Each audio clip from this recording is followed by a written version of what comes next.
දෙක් කතා කරපු ටික මම ඔයාලට පැහැදිලි චුට්ටක් පැහැදිලි කරන්න පාඩමේ මුල අපි ඉස්සලම කතා කරේ මූල්‍ය කළමනාකරණය කියන්නේ මොකක්ද කියන එක මූල්‍ය කළමනාකරණය හැඳින්වීම මූල්‍ය කළමනාකරණය කියලා කිව්වේ ව්‍යාපාර ආයතනයකට අවශ්‍ය අරමුදල් යෝග්‍ය මාර්ග වලින් සපයා ගැනීමත් එම අරමුදල් ප්‍රතිඵලදායක ඵලදායි මාර්ග වල යෙදවීම තමයි අපි ආයෝජනය කරමින් අයිතිකරුවන්ගේ ධනය උපරිම කිරීම තමයි මූල්‍ය කළමනාකරණය කියලා කිව්වේ. ඒකට අපි ඉස්සෙල්ලා මූල්‍ය කළමනාකරණය හැඳින්වීම කතා කරා. ඊට පස්සේ මූල්‍ය කළමනාකරණයේ ප්‍රධාන කාර්යය. දැන් මූල්‍ය කළමනාකරණයේ ප්‍රධාන කාර්යය තමයි අවශ්‍ය අරමුදල් සැලසුම් කරලා එම අවශ්‍යතානුව අරමුදල් සම්පාදනය කරගෙන ඒවා සඵලදායි හා කාර්යක්ෂම ලෙස භාවිතා කිරීම මූල්‍ය කළමනාකරණයේ ප්‍රධාන කාර්යය. ඊළඟට අපි කතා කරා මූල්‍ය කළමනාකරණයේ මූලික අරමුණ මොකක්ද කියන එක. ව්‍යාපාරයේ හිමිකරුවන්ගේ ව්‍යාපාරය හා සැබැඳි ධනය අගේ උපරිම කිරීම මම උදාහරණත් එක්ක ඒක පැහැදිලි කරා. මූල්‍ය කළමනාකරණයේ මූලික අරමුණු ව්‍යාපාරයේ හිමිකරුවන්ගේ ව්‍යාපාරය හා සැබැඳි අගය ධනය උපරිම කිරීම. ඊළඟට අනිකුත් අරමුණු කතා කරා. ලාභ උපරිම කිරීම, කොටසක ඉපීම උපරිම කිරීම, දීර්ඝකාලීන මූල්‍ය ස්ථාවරත්වය තහවුරු කිරීම, ද්‍රවශීලතාවයේ ප්‍රශස්ත මට්ටමක පවත්වා ගැනීම කියන අරමුණු ටික. ඊට පස්සේ මම කතා කරා මූල්‍ය කළමනාකරණයේ මූල්‍ය කළමනාකරුවන් ගනු ලබන වැදගත්ම තීරණ දෙක. මූල්‍ය තීරණයි ආයෝජන තීරණයි. ඒ කියන්නේ මූල්‍ය තීරණ කියලා කියන්නේ අරමුදල් සම්පාදනය කරගන්නේ කොහොමද? ආයෝජන තීරණ කියලා කියන්නේ සම්පාදනය කරගත්තු අරමුදල් ප්‍රතිඵල ලැබෙන මාර්ගවල යොදවන්නේ කොහොමද කියන එක මම කතා කරා. මූල්‍ය කළමනාකරුවන් ගනු ලබන වැදගත්ම තීරණ දෙක මූල්‍ය තීරණයි ආයෝජන තීරණයි. දැන් අපි මේක මම පැහැදිලි කරා මේ අපි හිතමු අපි ණයට සල්ලි ගන්නවා 110 පොලියට.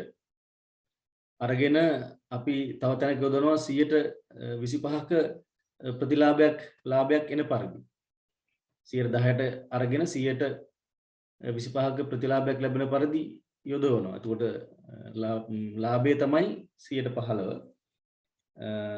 ඒ 15ක් අයිතිකරුට එනවා කියන්නේ යොදවපු මුදල් වලින් අයිතිකරුවන්ගේ ධනය උපරිම වෙනවා. ඒ ටික තමයි මම සාකච්ඡා කරේ. ඊට පස්සේ මේ මූල්‍ය කළමනාකරුවන් මේ ගනු ලබන වැදගත් තීරණ දෙක හරියට ඒ තීරණ ගත්තොත් මූල්‍ය තීරණයි ආයෝජන තීරණයි හරියට ගත්තොත් එහෙම මූල්‍ය කළමනාකරණයේ අර ප්‍රධාන අරමුණ වෙන අයිතිකරුවන්ගේ ධනය උපරිම වෙනවා. ඒකට ක්‍රමවත් මූල්‍ය සැලසුම්කරණයක් හා පාලනයක් ඕන වෙනවා. මූල්‍ය සැලසුම්කරණයේදී පාලනයේදී පාවිච්චි කරන ප්‍රධාන උපකරණ දෙකක් ගැන මම කතා කරා. අයවැයකරණය සහ මුදල් ප්‍රවාහ ප්‍රකාශය. අයවැයකරණයේදී මුදල් අයවැය ලේඛනය ගැන මම කතා කරා. ප්‍රාග්ධන අයවැයකරණය ගැන කතා කරා. ඊට පස්සේ මුදල් ප්‍රවාහ ප්‍රකාශය ගැන කතා කරා. මේවල වාසි අවාසිත් එක්ක ওই ටික තමයි මම සාකච්ඡා කරේ. එතකොට අද මේකේ මම දෙවෙනි කොටස සාකච්ඡා කරනවා. නිපුණතා මට්ටම් 2 මූල්‍ය අවශ්‍යතා හා මූල්‍ය සම්පාදන මාර්ග. ඊට පස්සේ නිපුණතා මට්ටම් 3 ආයෝජන තීරණ. අපි කාලේ තිබ්බොත් එම් මම අනුපාත විශ්ලේෂණයත් කතා කරන්න බලාපොරොත්තු වෙනවා.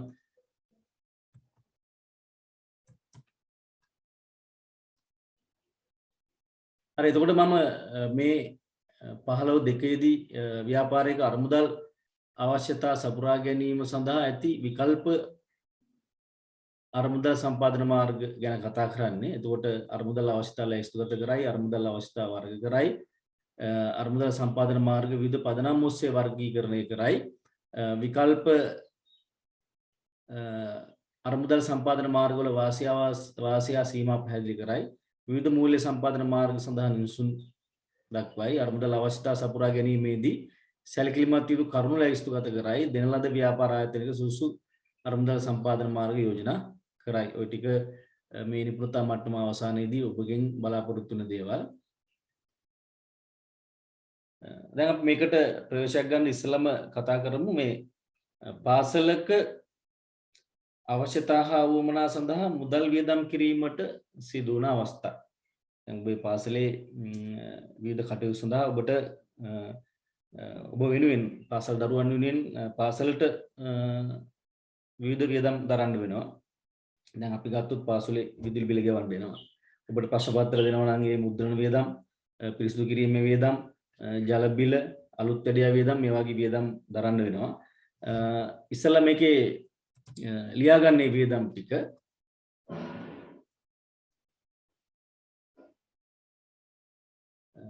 විදුලි බිල් ගෙවීම, දුරකථන බිල් ගෙවීම, ප්‍රශ්න පත්‍ර මුද්‍රණය කිරීම, පිරිසිදු කිරීමේ වියදම්, ජල ගාස්තු ගෙවීම මේ වගේ වියදම් කීපයක් ලියන්න එකේ.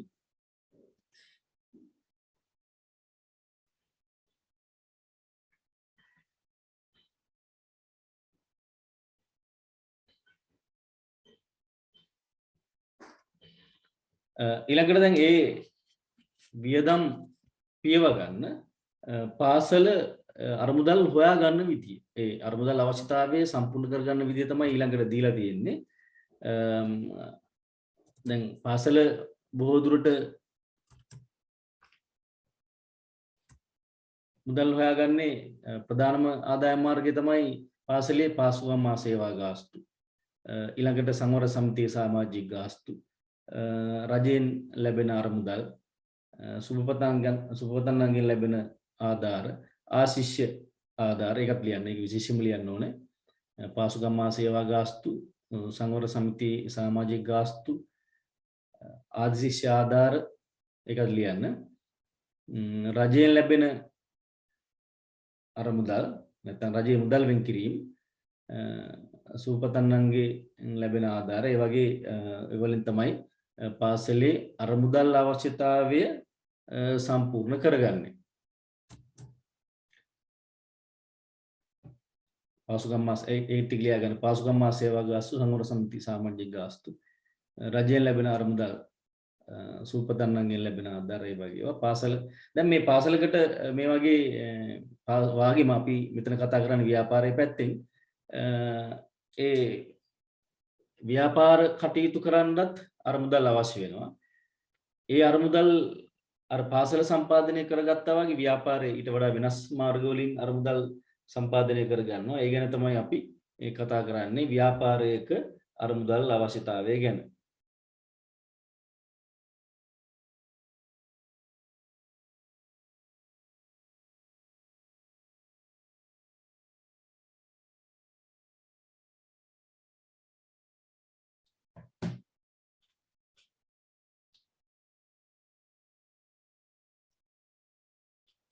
හරි, එතකොට අපි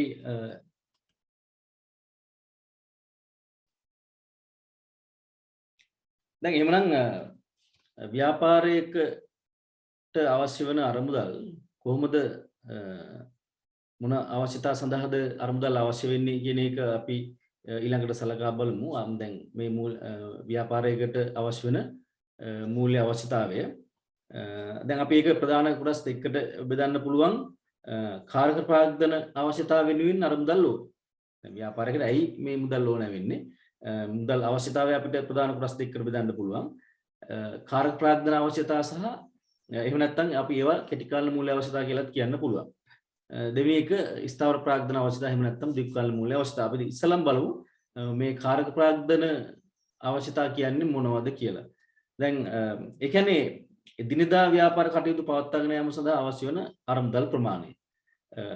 අපි කෙටියෙන් කිව්වොත් එහෙම ව්‍යාපාරයක දෛනික වියදම් පියව ගන්න අවශ්‍ය වෙන මුදල්. ඒ කියන්නේ දිනදා කටයුතු කරගෙන යන්න අවශ්‍ය වෙන අරමුදල් වලට තමයි අපි ඒ ප්‍රමාණයට තමයි අපි කාර්ක ප්‍රාග්ධන අවශ්‍යතා කියලා කියන්නේ.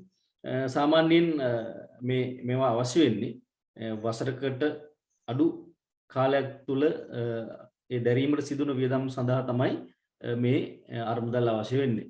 දැන් අපිට ඒවා ලියන්න පුළුවන් මේ විදිහට. මෙතන කීපය දීලා තියෙන්නේ මම කියන ඒවාත් ලියා ගන්න. තොග මිලට ගැනුම්, වැටුප් ගෙවීම්,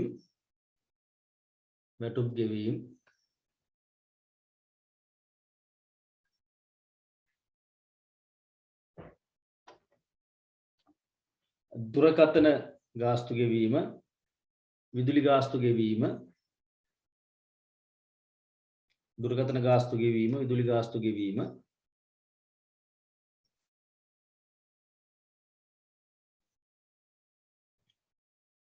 කාරක ප්‍රාග්ධන අවස්ථා යන තොග මිලට ගැනුම්, වැටුප් ගෙවීම, දුරකථන ගාස්තු ගෙවීම, විදුලි ගාස්තු වාගේ වියදම් ගෙවන ඒවා. ඊට පස්සේ බැංකු ණය වාරික ගෙවීම, තව කීපයක් ලියන්න. බැංකු ණය වාරික ගෙවීමට අරමුදල් අවශ්‍ය වෙනවා. අයිරාව පියවන්න අරමුදල් අවශ්‍ය වෙනවා. අයිරාව පියවන්න, බැංකු ණය ගෙවන්න, වෙළඳ ණය ගෙවන්න, වෙළඳ ණය ගෙවීමට, අමුද්‍රව්‍ය මිලට ගන්න කෙටි කාලීන ආයෝජන සඳහා අරමුදල් අවශ්‍ය වෙනවා. කියන්නේ ඒ මූල්‍ය අවශ්‍යතා මතුවෙන්නේ වලට මේකේ තියෙන වලට අමතරව මම කිව්වේ අයිරාව පියවීමට අරමුදල් අවශ්‍ය වෙනවා.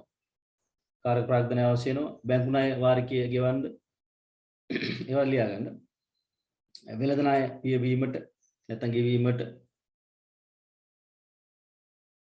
අමුද්‍රව්‍ය මිලට ගන්න කෙටි කාලීන ආයෝජන කරන්න අවශ්‍ය වෙනවා. ඒතර මේවා තමයි අපි කාරක ප්‍රාග්ධන අවශ්‍යතා එහෙම නැත්නම් කෙටි කාලීන මූල්‍ය අවශ්‍යතා කියලා කියන්නේ.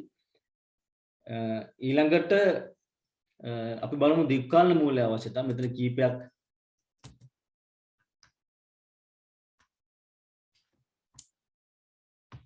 කීපයක් මම දීලා තියෙනවා. ව්‍යාපාරය ආරම්භ කිරීමේදී මෙන්ම ව්‍යාපාර කටයුතු පවත්වාගෙන යන්න මූලිකවම අවශ්‍ය වන විශේෂයෙන්ම ජංගම නොනවත්කම්, ස්ථාවරත්කම් අත්පත් කරගන්න අවශ්‍ය වන අරමුදල්. ඒ කියන්නේ දිගු කාලීන වියදම් පියව ගන්න අවශ්‍ය මූල්‍ය අවශ්‍යතා ඕන වෙනවා. ඒ වර්ෂයට වඩා වැඩි කාලයක් තුල ව්‍යාපාරය තුල පවතින වත්කම් වල, ඒ කියන්නේ ජංගම නොනවත්කම් වල යෙදවීම සඳහා අවශ්‍ය වන මූල්‍ය තමයි අපි දිගු කාලීන මූල්‍ය අවශ්‍යතා කියලා කියන්නේ. දැන් මෙතන කීපයක් දීලා තියෙනවා. ඊට අමතරව තව ටිකක් ලියා ගන්න ඕනේ. ඉඩම් හා ගොඩනැගිලි මිලට ගැනීම, ඒක ලියා ගන්න. ඉඩම් හා ගොඩනැගිලි මිලට ගැනීම, යන්ත්‍රෝපකරණ ලබා ගැනීමට, ඉඩම් හා ගොඩනැගිලි මිලදී ගැනීමට, යන්ත්‍රෝපකරණ ලබා ගැනීමට, රථ වාහන මිලදී ගැනීමට, රථ වාහන මිලදී ගැනීමට, කාර්යාල උපකරණ මිලදී ගැනීමට, තව කීපයක් ලියන්න.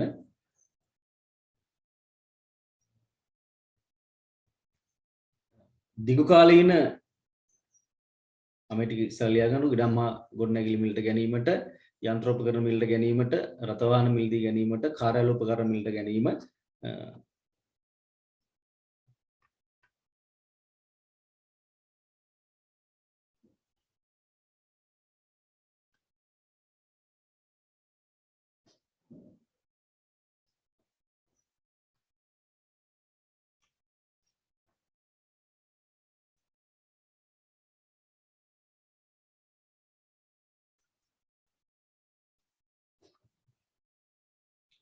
ඊට අමතරව මෙන්න මේවා ලියා ගන්න. දීර්ඝකාලීන සුරුකුම්පත් වල ආයෝජනයේට භාණ්ඩාගාර බැඳුම් කර වගේ දීර්ඝකාලීන සුරුකුම්පත් වල ආයෝජනය,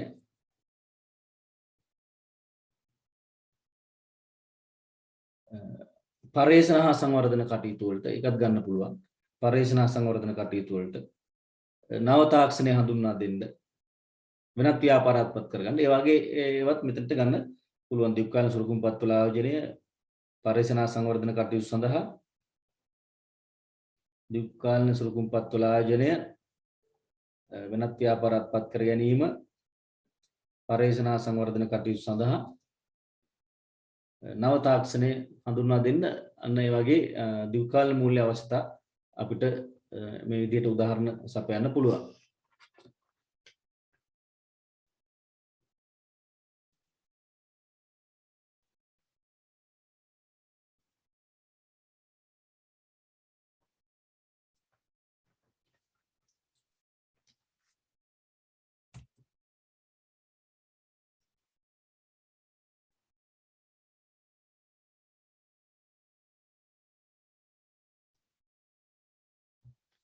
හරි, දැන් මේ අරමුදල් සම්පාදන මාර්ග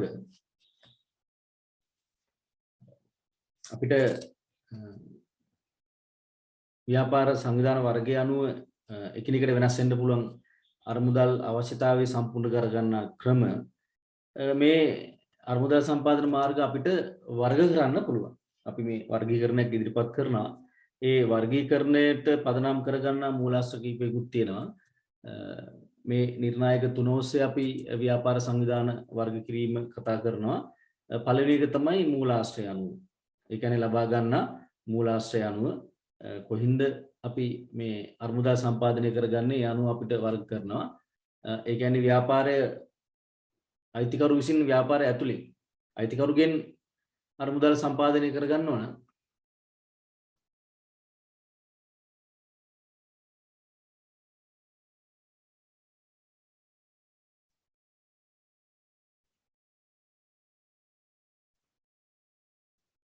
ව්‍යාපාරය අභ්‍යන්තරයෙන් අරමුදල් සම්පාදනය කරගන්නවා නම් අපි මේ විදිහට වර්ග කරන්න පුළුවන් අභ්‍යන්තර අරමුදල් සම්පාදන මාර්ග මම ඊළඟට ඉතින් දෙනවා. ඊළඟට අපිට පුළුවන් වර්ග කරන්න සපයා ගන්න ආකාරය අනුව. ඒ කියන්නේ අතරමැදියන්ගේ සහභාගීත්වයේ මත අතරමැදියෝ සම්බන්ධ කරගෙන අරමුදල් සම්පාදනය කරගන්නවද එහෙම නැත්නම් අතරමැදියන් රහිතව අරමුදල් සම්පාදනය කරගන්නවද ආකාරය යනවා අපිට පුළුවන් ඍජු අරමුදල් සම්පාදන මාර්ග සහ වක්‍ර අරමුදල් සම්පාදන මාර්ග කියලා වර්ග කරන්න. දැන් අපිට ව්‍යාපාරට අවශ්‍ය අරමුදල් ඍජුව කවුරුවත් සම්බන්ධ කර ගන්න නැතිව බාහිර පාර්ශවයක් සම්බන්ධ කර ගන්න නැතුව ඒ අරමුදල් සපයන්නන් සහ ව්‍යාපාරයේ විසින් අරමුදල් සම්පාදනය කර ගන්නවා නම් ඒවා අපි ඍජු. ඒතකොට එතන පාර්ශ්ව දෙකයි සම්බන්ධ වෙන්නේ. වක්‍ර අරමුදල් සම්පාදන මාර්ගවල තුන්වෙනි පාර්ශ්වයකුත් සම්බන්ධ වෙනවා. දැන් උදාහරණයක් අපි කිව්වොත් එහෙම අපි ණය ප්‍රාග්ධනය අතරමැදි පාර්ශ්වයක් සම්බන්ධ කරගන්න තු ගන්න පුළුවන්. එහෙම නැත්නම් බැංකුවක් වැනි මූල්‍ය ආයතනයක් සම්බන්ධ කරගෙන ගන්නත් පුළුවන්. එතකොට බැංකුවක් සම්බන්ධ කරගෙන අපි ණය ගන්නවා නම් ඒක වක්‍ර. බැංකුව එක සම්බන්ධ වෙලා. ඊළඟට අපිට කාලය පදනම් කරගෙන වර්ග කරන්න පුළුවන් දුක්ඛාල අරමුදල් සම්පාදන මාර්ග තියෙනවා, කිරි කාල අරමුදල් සම්පාදන මාර්ග තියෙනවා. අපි ඒවා කතා කරනවා. ඊළඟට බලමු මේ ලබා ගන්නා මූලාශ්‍රය අනුව අපි අරමුදල් සම්පාදන මාර්ග වර්ග කරන එක අපි වර්ග කරනවා ලබා ගන්නා මූලාශ්‍රය අනුව අභ්‍යන්තර අරමුදල් සම්පාදන මාර්ග සහ බාහිර අරමුදල් සම්පාදන මාර්ග කියලා.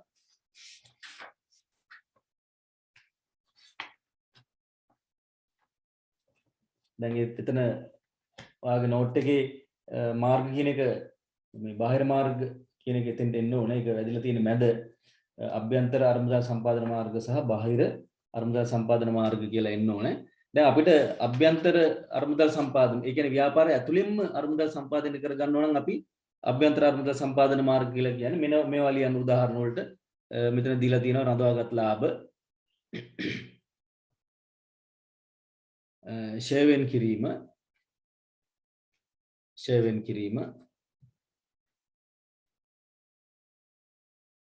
අතිරික්ත වත්කම් විකිණීම, අතිරික්ත වත්කම්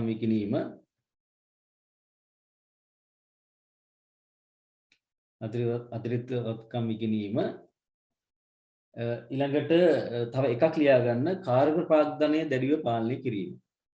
ඒ හතර එන්න ඕන මෙතෙන්ට.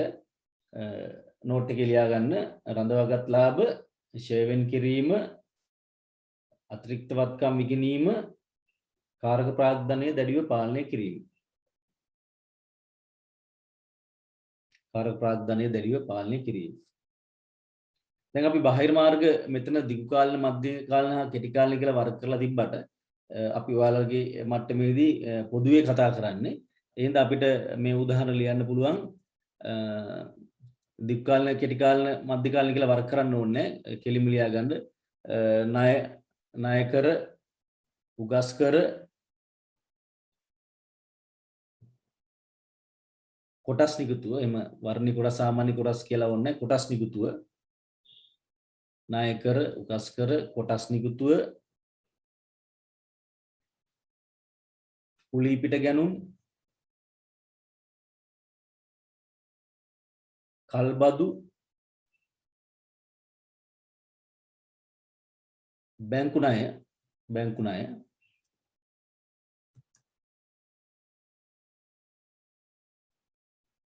බැංකු අයිරාව ඉඩ තියෙනවා නම් විතරක් ලියා ගන්න. බැංකු අයිරාව ඔක්කොම අවශ්‍ය නැහැ. වාණිජ පත්‍රිකා,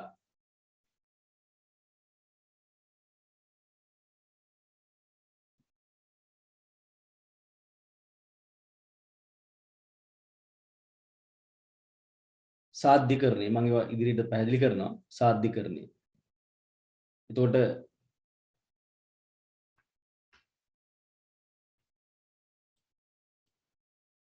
නැවත කිව්වොත් එහෙම ණය කර, උකස් කර, කොටස් නිකුතුව, කුලී පිට ගැනුම්, කල්බදු, බැංකු ණය, බැංකු අයිරාව, වාණිජ පත්‍රිකා, සාධ්‍යකරණය ඇති. ඒ ටික ලියා ගන්න.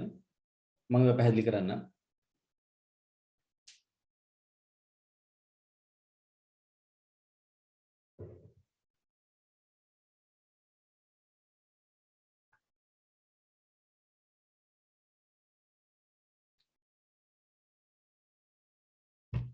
හරි දැන් අපිට නෝට් එකත් එක්කත් යන්න පුළුවන්. අපි ඉස්සලා මේ අභ්‍යන්තර අරමුදල් සම්පාදන මාර්ග සැලකිල්ලට ගමු. මේ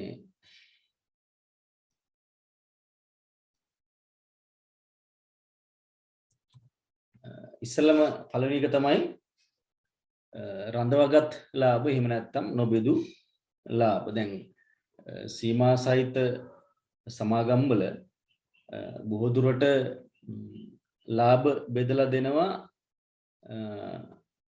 ඒ කියන්නේ ව්‍යාපාර රැස් කරගන්න ලාභේ එහි කොටස්කරුවන්ට බෙදලා දෙනවා. ඒ කොටස්කරුවන්ට බෙදලා දෙන්නේ නැතුව ව්‍යාපාරය තුල රඳවා ගන්න ලාභ වලට තමයි රඳවාගත් ලාභ කියලා කියන්නේ. දැන් විශේෂයෙන්ම මේ නොබෙදු ලාභ කියලාත් කියනවා. මේවා මේ නිශ්චිත කාර්යයකට කියලා වෙන් කරන්නේ නැහැ. එහෙම වෙන් නොකර ව්‍යාපාරය තුල රඳවා ගන්න ලාභ වලට තමයි රඳවාගත් ලාභ කියලා කියන්නේ. දැන් විශේෂයෙන්ම සමාගමක ලාභ බෙදලා දුන්නාට අලාභ බෙදලා දෙන්නේ නැහැ. අලාභ ව්‍යාපාරයේ තුල මේ සමාගම තුලම රැඳෙනවා. එතකොට බොහෝ දුරට මේ ලාභයෙන් කොටසක් බෙදලා දෙන්නේ නැතුව රඳවාගෙන තියාගන්නේ මෙන්න මේ අලාභ පියව ගන්න. නැත්නම් අලාභ පියව ගන්න ක්‍රමයක් නැති වෙනවා. එතකොට සමහර විට ව්‍යාපාරයේ දිගින් දිගටම ලාභ ලබනවා නම් මේ ලාභ බෙදලා දෙන්නේ මේ කියන්නේ බෙදලා මේ නොබෙදු ලාභ ව්‍යාපාරය තුල සංචිතයක් වශයෙන් රැස් වෙලා තියෙනවා. එතකොට ඒක ගන්න පුළුවන් අභ්‍යන්තර අරමුදල් සම්පාදන මාර්ගයක් වශයෙන්. සංචිත කියලා කියන්නේ දැන් ඒත් ව්‍යාපාරේ ලාභයෙන් අයිතිකරුවන්ට බෙදා නොහැර නිශ්චිත කාර්යයක් වෙනුවෙන් තබා ඇති ලාභ. ඒවත් අභ්‍යන්තර අරමුදල් සම්පාදන මාර්ගයක් වශයෙන් ගන්න පුළුවන්. මේ විශේෂයෙන්ම ඔය සමාගම් වල කතා කරන කොටස් අද මිල වෙන් කරන්න ප්‍රාග්ධන නිදහස් කිරීම සංචිත අරමුදල සඳහා ලාභ ප්‍රත්‍යාකරණය කරන්න ඒ වගේ කාර්යයන් වෙනුවෙන් ව්‍යාපාරයේ ලාභයෙන් වෙන් කරලා තියනවා මේ අයිතිකරුවන්ට බෙදා නොදී. අන්න ඒවට අපි සංචිත කියලා කියන්නේ නිශ්චිත කාර්යයක්. දැන් අපි ඉස්සල්ලා රඳවාගත් ලාභ නොබෙදු ලාභ නිශ්චිත කාර්යයක් සඳහා නෙවෙයි. ඒ ලාභයෙන් අයිතිකරුවන්ට බෙදලා දෙන්නේ නැතුව නිශ්චිත කාර්යයක් සඳහා නෙවෙයි ඒවා වෙන් කරලා තියෙන්නේ. සංචිත නිශ්චිත කාර්යයක් සඳහා තමයි වෙන් කරලා තියෙන්නේ ලාභයෙන්. ඒතර ඒවා අපි ව්‍යාපාරයේ අභ්‍යන්තර අරමුදල් සම්පාදන මාර්ගයක් වශයෙන් ගන්න පුළුවන්. හරි ඊළඟට ශේෂ සඳහා වෙන් කිරීම. දැන් අපි දන්නවා මේ ස්ථාවරවත්කම් එහෙම නැත්නම් ජංගම නොවනවත්කම් ඔයාලා ගිණුම් කරන්නේදී ෂෙයා වීම ගණනය කරනවා. ඒ කියන්නේ අගය අඩුවීම ගණනය කරන්න පුළුවන්. එතකොට ඒවා අපි ෂෙයා ගිණුම හර කරලා ෂෙයා වෙන් කිරීමේ ගිණුමක හැම අවුරුද්දෙම දාලා තියෙනවා. එතකොට මේ ෂෙයා වෙන් කිරීමේ ගිණුමේ රැස් වෙන අරමුදල් අපිට ගන්න පුළුවන් අභ්‍යන්තර අරමුදල් සම්පාදන මාර්ගයක් වශයෙන්. ඔබ දන්නවා වැටුප් ගෙවුවොත් රක්ෂණ වර්ගයේ ගෙවුවොත් ව්‍යාපාරයේ මුදල් ඒ වියදම නිශ්චිතවම ව්‍යාපාරේ ලාභයේ සල්ලි ඉවතට ඇදිලා යනවා. නමුත් ෂෙයා වෙන් කරාම එහෙම ලාභයෙන් කපා හැරියට සත්‍ය වශයෙන්ම මුදල් පිටතට ගලා යන්නේ නැහැ. ඒවා සේවන කිරීමේ ගිණුමේ රැස් වෙලා තියෙනවා. අන්න ඒව ගන්න පුළුවන් අපිට අභ්‍යන්තර අරමුදල් සම්පාදන මාර්ගයක් වශයෙන්. ඊළඟට වත්කම් විකිණීම.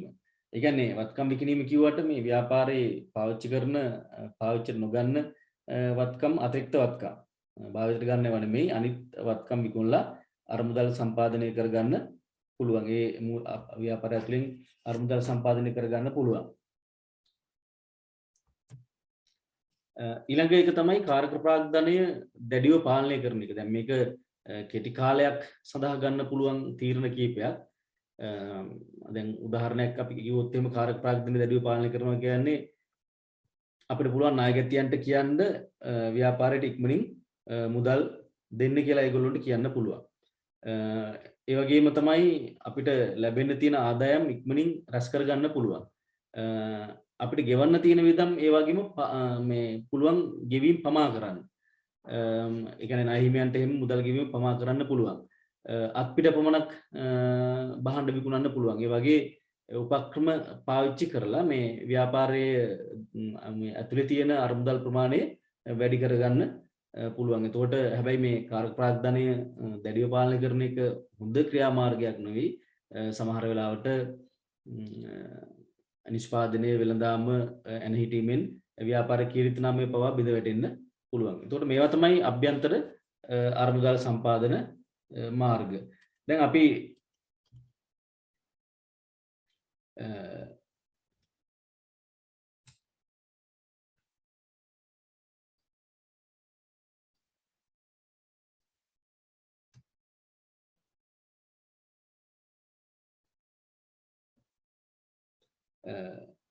දිග්ගාලන අරමුදල් සම්පාදන මාර්ග අපි ඉස්සරහට හම්බ වෙනවා. අපිට ගොඩක් බොහෝ දුරට මේ ඒවා අපි ඒ බාහිර අරමුදල් සම්පාදනය කරගන්න මාර්ග අපි එතනදී කතා කරනවා. මේ ණයකර කියලා කියන්නේ කොටස් ප්‍රාග්ධනය වාගේ ණය රැස් කරගන්න නිකුත් කරන ප්‍රාග්ධනය.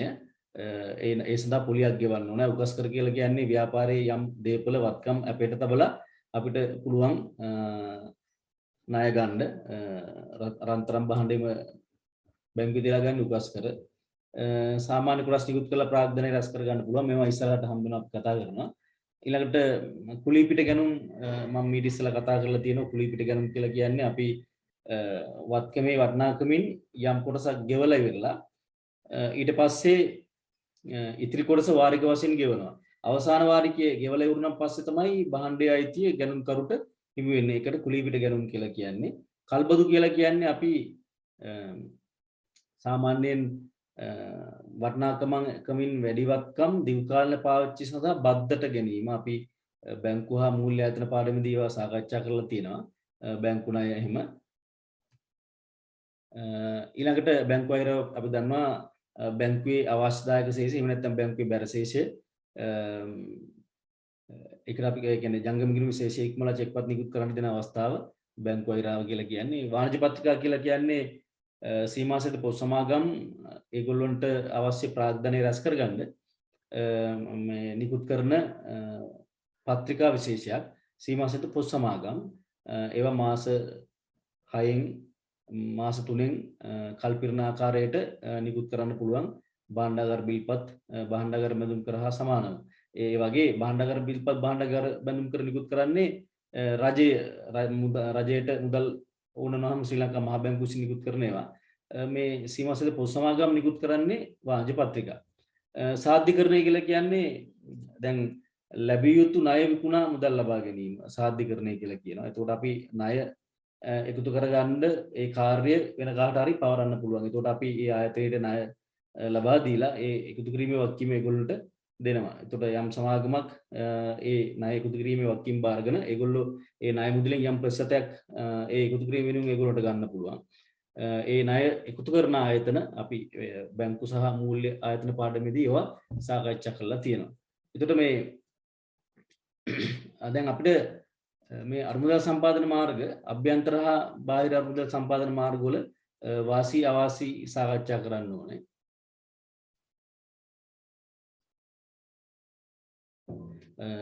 ඉස්සලා කියලා තියෙන්නේ අභ්‍යන්තර අරමුදල් සම්පාදන මාර්ගවලයි බාහිර අරමුදල් සම්පාදන මාර්ගවලයි සංසන්දනය කරන එක. දැන් අභ්‍යන්තර මූල්‍ය සම්පාදන මාර්ගවල දැන් අපි ඒකෙදී විශේෂයෙන්ම මේ ව්‍යාපාරය ඇතුළෙන් අරමුදල් සම්පාදනය කරගන්නේ. එතකොට ලාභාංශ පොලී ගෙවීමක් එහෙම කරන්න ඕනේ නැහැ. හැබැයි අපි බාහිරින් මූල්‍ය සම්පාදනය කරගත්තොත් ලාභාංශ පොලී ඒ වගේ දේවල් අපි ඒගොල්ලොන්ට දෙන්න ඕනේ. ඉතින් අපි කොටස් නිකුත් කරොත් බැංකු ණය ගත්තොත් කොටස් නිකුත් කරොත් ලාභාංශ ගෙවන්න ඕනේ. පොලී කියන්නේ ණය කර බැංකු ණය ගත්තොත් පොලී ගෙවන්න ඕනේ. එතකොට ඒ දෙකේ අතර වෙනස ඒක. ඊළඟට අභ්‍යන්තර මූල්‍ය සම්පාදන මාර්ග වලට මේ අපසුරුකුම් අවශ්‍ය නැහැ. ව්‍යාපාරය ඇතුලේ තියෙන අරමුදල් අපි ගන්නෙ. හැබැයි බාහිර අරමුදල් සම්පාදන මාර්ග වලට අප තැබීමක් අවශ්‍ය වෙනවා. අප කියලා කියන්නේ එක්කෝ පුද්ගලයන් අපේට තියන්න ඕනේ. එහෙම නැත්නම් ව්‍යාපාරයේ වත්කම් දීපල අපේට තබලා අපිට ණය ගන්න අරමුදල් සම්පාදනය කරගන්න වෙන්නේ. ඊළඟට අභ්‍යන්තර මූල්‍ය සම්පාදන මාර්ගවල ආපසු ගෙවා දැමීමේ අවදානම අඩුයි. හැබැයි බාහිර මූල්‍ය සම්පාදන මාර්ගවල ආපසු ගෙවා දැමීමේ අවදානමත් අනිවාර්යයෙන්ම ඒවා ගෙවන්න ඕනේ. මේවා මේ ව්‍යාපාරය අභ්‍යන්තර දිනින්ද ආපසු ගෙවන්න ඕනේ නැහැ. ඊළඟට කොන්දේසි වලට යටත් වෙන්න ඕනේ නැහැ. විශේෂයෙන්ම මේ ලිපි ගුණ සකස් කරන්න ගිවිසුම් වලට එළඹෙන්න ඒ වගේ කොන්දේසි වලට යටත් වෙන්න ඕනේ නැහැ. මේ අභ්‍යන්තර මූල්‍ය සම්පාදන මාර්ගවලදී හැබැයි බාහිර මූල්‍ය සම්පාදන මාර්ගවලදී විශේෂයෙන්ම කොන්දේසි වලට යටත් වෙන්න සිද්ධ වෙනවා. ලිපි ගුණ සකස් කරලා ගිවිසුම් වලට එළඹෙලා ඒ කොන්දේසි යටතේ තමයි ඒගොල්ලෝ කියන කාරණා වලට තමයි මේ මූල්‍ය විදම් කරන්නත් වෙන්නේ. ඊළඟට අභ්‍යන්තර මූල්‍ය සම්පාදන මාර්ග වලින් පරිපාලනට බලපෑම් ඇති වෙන්නේ නැහැ. ඒ කියන්නේ කළමනාකරණයට ව්‍යාපාර හිමිකාරත්වයට බලපෑමක් ඇති වෙන්නේ නැහැ. ව්‍යාපාරය ඇතුලින් අරමුදල් සම්පාදනය කරගත්තාම. නමුත් බාහිරින් අරමුදල් සම්පාදනය කරගත්තාම පරිපාලනයට බලපෑම් ඇති වෙනවා. ව්‍යාපාරයේ කොටස් නිකුත් කරාම ඒගොල්ලන්ට අභ්‍යන්තර මූල්‍ය සම්පාදන මාර්ගවල වාසි හා සීමා සලකා බලමු. අභ්‍යන්තර මූල්‍ය සම්පාදන වල වාසි වශයෙන් අභ්‍යන්තරීන් මූල්‍ය සම්පාදනය කරගන්න යන පිරිබැය අඩුයි.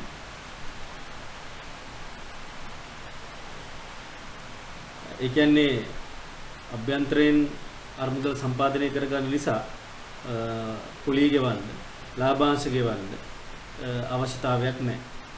ඒක නිසා ඒක විශේෂ වාසියක්. ඊළඟට ආපසු ගෙවීමේ අවශ්‍යතාවයක් නැහැ. මොකද ව්‍යාපාරයේ අභ්‍යන්තරයෙන් තමයි අරමුදල් සම්පාදනය කරගන්නේ. ඒ නිසා ව්‍යාපාරයේ තුල රැඳුණු මුදල් අරමුදල් ඒ නිසා ආපසු ගෙවීමේ අවශ්‍යතාවයක් නැහැ, අවදානමක් නැහැ. ඊළඟට ලබා ගැනීමේ පහසුව අපසුරුකුම් අවශ්‍ය වෙන්නේ නැහැ.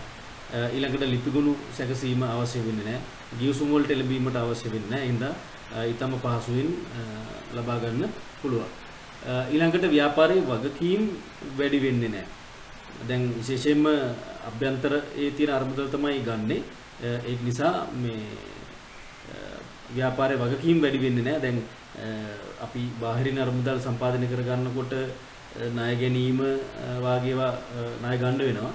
විශේෂයෙන්ම අරමුදල් සම්පාදන මාර්ගයක් තමයි බැංකු ණය, උකස්කර, කල්බදු මේවා නිසා මේ ව්‍යාපාරයේ වගකීම් තත්ත්වය වැඩි වෙනවා. ඊළඟට විශේෂ කොන්දේසි වලට යටත් වෙන්න සිද්ධ වෙන්නේ නැහැ අභ්‍යන්තරින් අරමුදල් සම්පාදනය කර ගන්නකොට. ඒ කියන්නේ දැන් අපි දන්නවා බාහිරින් අරමුදල් සම්පාදනය කර ගන්නකොට ඒ ණය සපයන බැංකු මූල්‍ය ආයතන වල කොන්දේසි වලට යටත් වෙන්න වෙනවා. කොටස් නිකුත් කරොත් එහෙම ව්‍යාපාරයේ කළමනාකරණයට පරිපාලනයට ඒගොල්ලන්ට එන්න පුළුවන්, ඒ බලපෑම් කරන්න පුළුවන්, කළමනාකරණයට සම්බන්ධ වෙන්න පුළුවන්. ඒක නිසා අභ්‍යන්තරින් මූල්‍ය සම්පාදනය කරගත්තොත් එහෙම එවැනි පරිපාලනයට හා කොන්දේසි වලට යටත් වෙන්න බලපෑම් වලට ලක් වෙන්න සිද්ධ වෙන්නේ නැහැ. ඊළඟට බාහිරින් අභ්‍යන්තරයෙන් අරමුදල් සම්පාදනය කර ගැනීමේ සීමාවන් ගැන කතා කරොත් එහෙම විශාල අරමුදල් ප්‍රමාණයක් සපයා ගැනීමට හැකියාවක් වෙන්නේ නැහැ. මොකද අරමුදල් සම්පාදන මාර්ග සීමිත ප්‍රමාණයක් තියෙන්නේ. රඳවගත් ලාභ ෂේවෙන් කිරීම අතිරික්ත වගකීම් කිරීම කාර්ය ප්‍රාග්ධනය දැඩිව පාලනය කිරීම වගේ සීමිත ප්‍රමාණයක් තියෙන හින්දා විශාල අරමුදලක් සපයා ගන්න බෑ. ඒ වගේ තමයි මේ කාරක ප්‍රාග්ධන ගැටලු මතුවෙන්න පුළුවන්. ව්‍යාපාර අභ්‍යන්තරයේ තියෙන අරමුදල් තමයි මේකට සම්බන්ධ කරගන්නේ. ඒ නිසා ව්‍යාපාරයේ එදිනදා කටයුතු කරගෙන යාමට අවශ්‍ය අරමුදල් හිගතාවයක් ඇති වෙන්න පුළුවන්. ඒකෙන් කාරක ප්‍රාග්ධන ගැටලු මතුවෙන්න පුළුවන්. ඊළඟට නව මුදලක් ව්‍යාපාරයට ගලාගෙන ඉන්නේ නැහැ. මොකද ව්‍යාපාර අභ්‍යන්තරයේ තියෙන අරමුදල තමයි මේ කරගන්නේ. ඊළඟට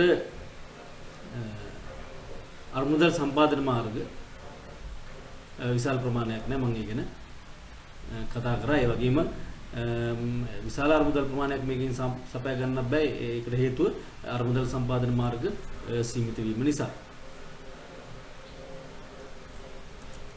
ඊළඟට බාහිර මූල්‍ය සම්පාදන මාර්ග වල වාසි එහෙම නැත්නම් සීමාවන් කතා කළොත් එහෙම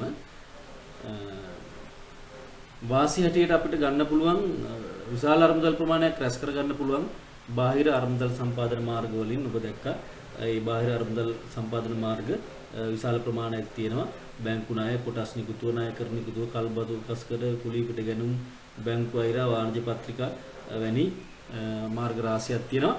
ඒ හින්දා විශාල අරමුදල් ප්‍රමාණයක් රැස් කරගන්න පුළුවන්. ඊළඟට ව්‍යාපාරයේ හිමිකාරත්වයේ පුළුල් කරගන්න පුළුවන්. විශේෂයෙන්ම අපි ගත්තොත් එහෙම සාමාන්‍ය කොටස් නිකුත් කරාම ව්‍යාපාරයේ ඒ සාමාන්‍ය කොටස් හිමියන්ට ව්‍යාපාරයේ හිමිකාරත්වය ලැබෙනවා. එතකොට කොටස් සාමාන්‍ය කොටස් මිලට ගත්තාම කොටස් හිමිකාරත්වයේ කියන්නේ ව්‍යාපාරයේ හිමිකාරත්වයේ ලැබීම නිසා විශේෂයෙන්ම ව්‍යාපාරයේ හිමිකාරත්වයේ වැඩි කර ගැනීම, පුළුල් කර ගැනීමේ අවකාශයක් ඒ තුර තියෙනවා. ඊළඟට නව මුදලක් ව්‍යාපාරයට එනවා. පවතින මුදල් මේ යොදාගන්නේ බාහිරින් අරමුදල් සම්පාදනයේ හින්දා නව මුදලක් ව්‍යාපාරයට එනවා. ඊළඟට අරමුදල් සම්පාදන මාර්ග විශාල ප්‍රමාණයක් තියෙනවා. අර අපි මුලින්ම කතා කරේ ඒක නිසා තමයි විශාල අරමුදලක් සම්පාදනය කරගන්න පුළුවන් වෙන්නේ මේ අරමුදල් සම්පාදන මාර්ග වැඩි ප්‍රමාණයක් තියෙන නිසා. ඊළඟට මෙහි සීමාවන් අපි ගත්තොත් එහෙම සපයා ගැනීමේ පිරිවැය වැඩි වෙනවා. මොකද කොටස් නිකුත් කිරීමේදී කොටස් ප්‍රාරක්ෂණය කරන්න වෙනවා. ඊළඟට කොටස් නිකුත් කිරීමේ ක්‍රියාවලිය සඳහා වැඩි පිරිවැයක් දරන්න වෙනවා. බැංකු ණයක් ගන්න ගියාම ඒ සඳහා යම් පිරිවැයක් දරන්න වෙනවා. ඒ හින්දා මේ සපයා ගැනීමේ පිරිවැය වැඩි වීමක් වෙනවා. විශේෂයෙන්ම අපි බැංකු ණය ගන්නකොට ඉඩම් ඒ වගේ ඒවා අපේට තියන්න වෙනවා. අපි ඒක නිසා මේකේ අවශ්‍ය කියලා තියෙන අපසුරුකුම අවශ්‍යම කියන එක. ඒ අපසුරුකුම් වල අනිවාර්යයෙන්ම බලනවා දේපල වල නිරවුල්තාවය. ඒ සහ නීතිඥයන්ට ගාස්තු, තක්සේරු ගාස්තු, නැවත මැනීම ඒ වගේ කරු රාශියක් කරන්න වෙන නිසා සාමාන්‍යයෙන් බාහිර අරමුදල් සම්පාදන මාර්ග සපයා ගැනීමේදී ඒ පිරිවැය වැඩි වෙනවා. ඊළඟට අරමුදල් සපයා ගැනීම පහසු නෑ. කොන්දේසි වලට යටත් වෙන්න වෙනවා. පරිපාලනට බලපෑම් ඇති වෙන්න පුළුවන්. විශේෂයෙන්ම ලිපිගුරු සකස් කරන්න වෙනවා. යොසුම් වලට එළඹෙන්න වෙනවා. කොන්දේසි වලට යටත් වෙන්න වෙනවා. ඒ නිසා සපයා ගැනීම ලේසි නෑ. ඊළඟට අපසුරුකුම් අවශ්‍ය වෙනවා. මම ඉදිරියට කතා කරා විශේෂයෙන්ම පුද්ගලයෝ අපේට තියන්න වෙනවා. එහෙම නැත්නම් දේපල අපේට තියන්න වෙනවා.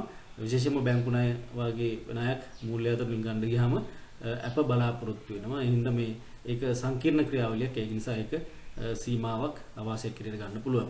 ඊළඟට ව්‍යාපාරයේ වගකීම් වැඩි වෙනවා. සාමාන්‍ය කොටස් හැර අනිකුත් සියලුම අරමුදල් සම්පාදන මාර්ග ගත්තාම ව්‍යාපාරයේ වගකීම් නිරූපණය වෙන්නේ. ඒ නිසා ව්‍යාපාරයේ වගකීම් වැඩි වෙනවා. අරමුදල් සම්පාදන මාර්ග වර්ග කරන්න පුළුවන් සපයා ගන්න ආකාරය අනුව. ඒ කියන්නේ අතරමැදියන්ගේ සහභාගීත්වය මත අරමුදල් සම්පාදන මාර්ග වර්ග කරන්න පුළුවන් ඍජු අරමුදල් සම්පාදන මාර්ග සහ වක්‍ර අරමුදල් සම්පාදන මාර්ග කියලා. එතකොට අරමුදල් සම්පාදන මාර්ගවල ඍජු අරමුදල් සම්පාදන මාර්ග කියලා කියන්නේ ඒ අරමුදල් සම්පාදනය කර ගැනීම සඳහා අතරමැදියෝ සම්බන්ධ වෙන්නේ නැත්තම්, ඒ කියන්නේ ව්‍යාපාරය තුලින්ම මූල්‍ය අතරමැදියන් සම්බන්ධ නොවි, ව්‍යාපාර විසින් මූල්‍ය අතරමැදියන් සම්බන්ධ නොවි අරමුදල් සම්පාදනය කරගන්නවා නම් ඒකට ඍජු අරමුදල් සම්පාදන මාර්ග කියලා කියන. විශේෂයෙන්ම දැන් ව්‍යාපාරය සහ අරමුදල් සපයන ආයතනය මේ දෙකොල්ල විතරයි සම්බන්ධ වෙන්නේ. වෙන අතරමැදි පාර්ශ්වයක් සම්බන්ධ නොවි. ඒ කියන්නේ පාර්ශ්ව දෙකයි සම්බන්ධ වෙන්නේ. ඒ දෙගොල්ල සම්බන්ධ වෙලා අරමුදල් සපය අවශ්‍ය ආයතනයේ සහ අරමුදල් සපයන ආයතනයේ පමණක් සම්බන්ධ වෙලා අතරමැදියෙක් නැතුව අරමුදල් සම්පාදනය කරගන්නවා නම් අපි ඒකට කියන්නේ ඍජු අරමුදල් සම්පාදන මාර්ග කියලා. ඒ කියන්නේ පාර්ශ්ව දෙකයි එතනදී සම්බන්ධ වෙන්නේ.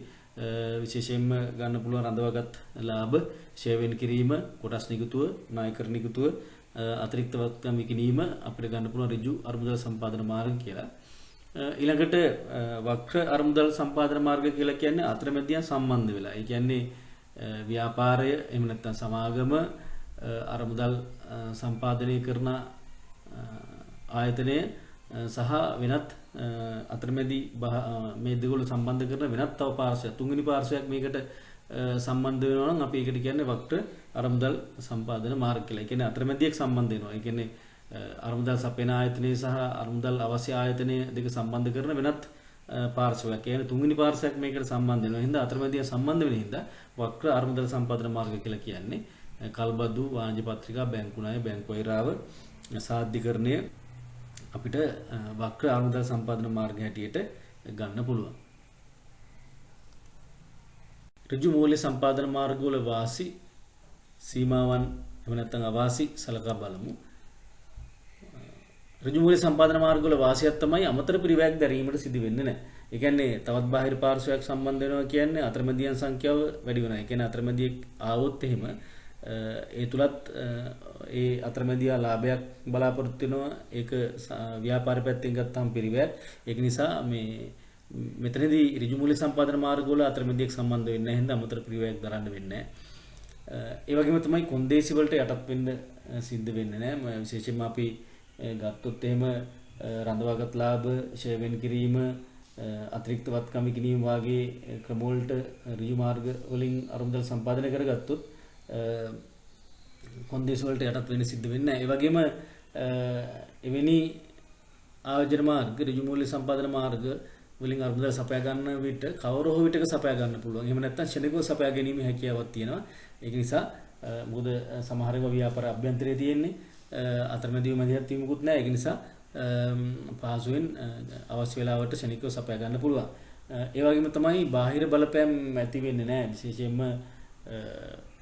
අතරමැදියෙක් තවත් සම්බන්ධ වුණොත් ඒ අතරමැදියාගේ කොන්දේසි වලට නියමයන් වලට යටත් වෙන්න සිද්ධ වෙනවා. ඒක නිසා එවැනි බලපෑමක් ඍජු මූල්‍ය සම්පාදන මාර්ගවල නැහැ. ඊළඟට ඍජු මූල්‍ය සම්පාදන මාර්ගවල සීමාවන් හැටියට ගත්තොත් එහෙම අමතර පිරිවැයක් දානවා. ඒ කියන්නේ ලාභාංශ පොලී ගෙවන්න සිද්ධ වෙනවා.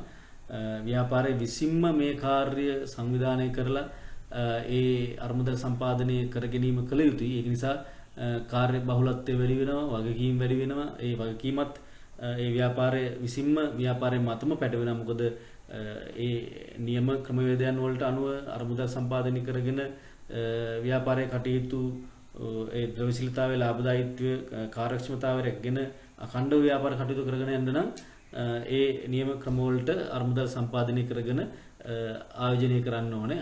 අරමුදල් ආයෝජනය කරන්න ඒක ඒ නිසා ඒ වගකීම තියෙන ව්‍යාපාරයේ මත ව්‍යාපාර විසින් මේ කටයුතු කර යුතුයි. ඒ නිසා කළමනාකරණය කිරීමේ ගැටලු මතුවෙන්නත් පුළුවන්. මොකද මේ අරමුදල් සම්පාදනය කරගැනීමේ ක්‍රියාවලිය මේ ව්‍යාපාරයේ විසින්ම ව්‍යාපාර ආයතනයේ විසින්ම සංවිධානය කරගන්න ඕනේ. සැලසුම් කරගන්න ඕනේ, මෙහෙවන්න ඕනේ, පාලනය කරන්න ඕනේ. හින්දා මේ කළමනාකරණය කිරීමේ ගැටලු මතුවෙන්න පුළුවන්. ඒ වගේම සපයා ගැනීම ලේසි නෑ. මොකද මම කියවනේ කාර්ය බහුලත්වය වැඩි වෙනවා, වක්කීම් ව්‍යාපාර මතම පැටි වෙනවා, කළමනාකරණය කිරීමේ ගැටලු මතුවෙනවා. ඒ නිසා මේ ක්‍රියාවලිය ලේසි පහසු ක්‍රියාවක් නෙමෙයි. හින්දා සපයා ගැනීම ටිකක් සංකීර්ණ ක්‍රියාදාමයක් අනුගමනය කරන්න සිද්ධ වෙනවා. හරි, ඊළඟට වක්‍ර මූල්‍ය සම්පාදන මාර්ගවල වාසි සීමාවන් අපි සලකා බලමු. දැන් වක්‍ර මූල්‍ය සම්පාදන මාර්ගවලින් කළමනාකරණයට බලපෑමක් ඇති වෙන්නේ නැහැ. මොකද කොටස් නිකුත් කිරීම වාගේ දේවල් ඒ තුල නැහැ. වාණිජ පත්‍රිකා, කල්බදු, බැංකු ණය, සාධ්‍යකරණය, බැංකු වෛර වාගේ දේවල් තියෙන්නේ. ඒ නිසා වක්‍ර මූල්‍ය සම්පාදන මාර්ගවලින් ව්‍යාපාරයේ අභ්‍යන්තර පරිපාලන කටයුතු, කළමනාකරණ කටයුතු හිමිකාරත්වයට බලපෑමක් විශේෂයෙන්ම හිමිකාරත්වයට බලපෑමක් අයිතිකාරත්වයට බලපෑමක් ඇති වෙන්නේ නැහැ. ඊළඟට ගෙවන් දස් කර ගැනීමේ හැකියාව තියෙනවා. අපිට අවශ්‍ය වෙලාවකට ගෙවා දාන්න පුළුවන් වක්‍ර මාර්ග වලින් අරමුදල් සම්පාදනය කරගත්තොත් ඊළඟට කාර්ය බහුලත්වයෙන් මිදෙනවා. ඉතින් ව්‍යාපාරයේ කාර්ය බහුලත්වය ඇති වෙන්නේ නැහැ. මොකද බාහිර පාර්ශ්වයක් සම්බන්ධ කරගන්නේ අපි අරමුදල් සම්පාදනය කරගන්න. ඒ හින්දා ඒක ව්‍යාපාරය විසින්ම කළ යුතු නැහැ. ඒකින්ද මේ වගකීමෙන් කාර්ය බහුලත්වයෙන් මිදෙන්න පුළුවන් ව්‍යාපාරයට. ඒ වගේම බාහිර වක්‍ර මූල්‍ය සම්පාදන මාර්ග සීමාවන් ගත්තොත් එහෙම ඒ වක්‍ර මාර්ග වලින් අරමුදල් සම්පාදනය කර ගන්නකොට විශේෂයෙන්ම බැංකු ණය, කල්බදු, සාධ්‍යකරණයේ වාණිජ පත්‍රිකා වගේ වලින් ඒ අදාළ ආයතනවල නීති රීති කොන්දේසි වලට යටත් වෙලා තමයි ගන්න ඕනේ. සමහර විට ඒගොල්ලෝ අරමුදල් ආයෝජනය කරන්න පවසන මාර්ගවලම සමහර විට අපිට ආයෝජනය කරන්න සිද්ධ වෙනවා. ඒ කියන මාර්ගවලම ඒ නිසා නීති රීති කොන්දේසි වලට යටත් වීමට සිද්ධ වෙනවා. ඊළඟට ලිපි ලේඛන සකස් කිරීමට කාලයක් හා පිරිවැයක් ලිපි ලේඛන සකස් කිරීමට කාලයක් හා පිරිවැයක් දැරීමට එතකොට සිද්ධ වෙනවා. ඒ වගේම තමයි අමතර පිරිවැයක් දරන්න වෙනවා. විශේෂයෙන්ම අතරමැදිව සම්බන්ධ වෙන හින්දා ඒ අතරමැදියා වෙනුවෙන් යම් පිරිවැයක් දරන්න වෙනවා. ඊළඟට බාහිර බලපෑම් ඇති වෙන්න පුළුවන් මේ තුල. ඒ කියන්නේ ඒගොල්ලෝගේ කොන්දේසි නීති වලට යටත් වෙන්න සිද්ධ වෙන හින්දා. පදනම් කරගෙන අරමුදල් සම්පාදන මාර්ග වර්ග කරන්න පුළුවන් දිගු කාලීන සහ කෙටි කාලීන කියලා. දිගු කාලීන මූල්‍ය සම්පාදන මාර්ග කියලා කියන්නේ විශේෂයෙන්ම ව්‍යාපාරයේ ජංගම නොනවත්කම් මිලට ගන්න ඒ කියන්නේ ස්ථාර ප්‍රාග්ධන අවස්ථාව වෙනුවෙන් ඒවා සපුරා ගන්න තියෙන අරමුදල් සම්පාදන මාර්ග කොටස් නිකුතුව, ණයකර නිකුතුව, කල්බදු, දික්කාලන බැංකු ණය ගන්න පුළුවන්. ඊළඟට කෙටි කාලීන අරමුදල් සම්පාදන මාර්ග කියලා කියන්නේ කාර්ය ප්‍රාග්ධන අවශ්‍යතා. ඒ කියන්නේ එදිනෙදා දෛනික කටයුතු වෙනුවෙන් අවශ්‍ය අරමුදල් සම්පාදනය කර ගැනීමේ මාර්ග බැංකු අයිරාව, වාණිජ පත්‍රිකා, ගෙවිය යුතු වියදම්, වෙළඳ ණය එහෙම ගන්න පුළුවන්. කෙටි කාලීන අරමුදල් සම්පාදන මාර්ගවල වාසි සලකා බලමු.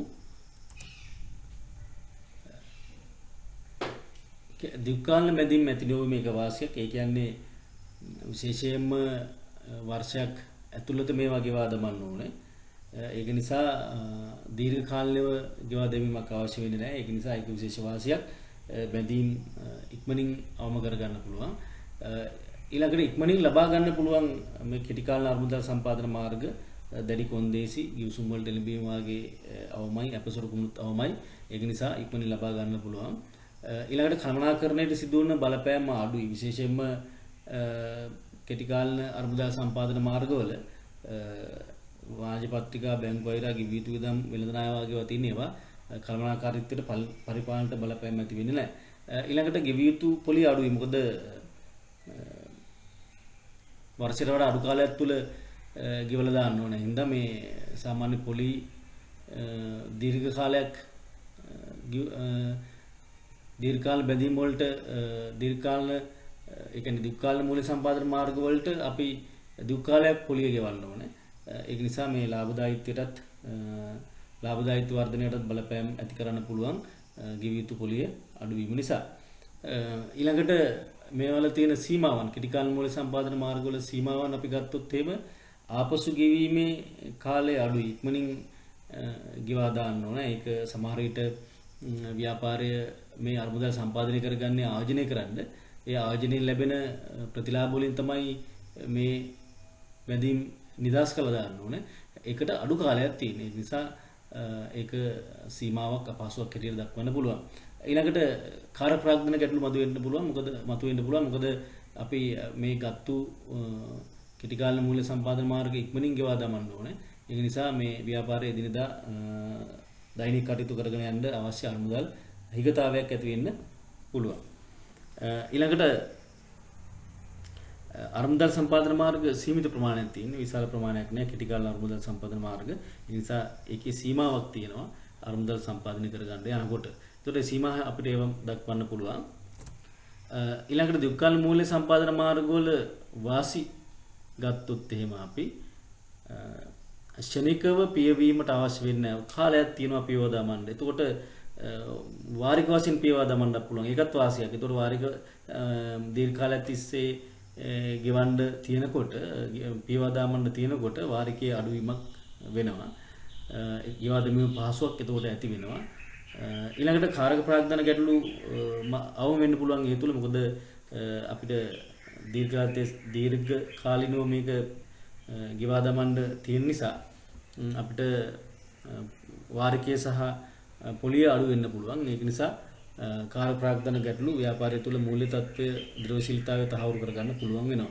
ඊළඟට ස්ථාවරත්කම් මිලට ගන්න පුළුවන්. දැන් අපිට එකවර මිලට ගත නොහැකි ජංගම වත්කම් මිලට දීමේ හැකියාව දුක්ඛාල මූල්‍ය සම්පාදන මාර්ගවල තියෙනවා.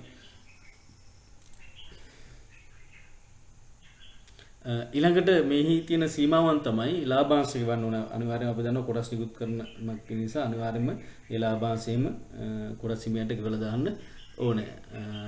ඒ හින්දා මේ ව්‍යාපාරේ ලාභයෙන් වැඩි කොටසක් කොටස් හිමියන්ට එහෙම යන්න පුළුවන්.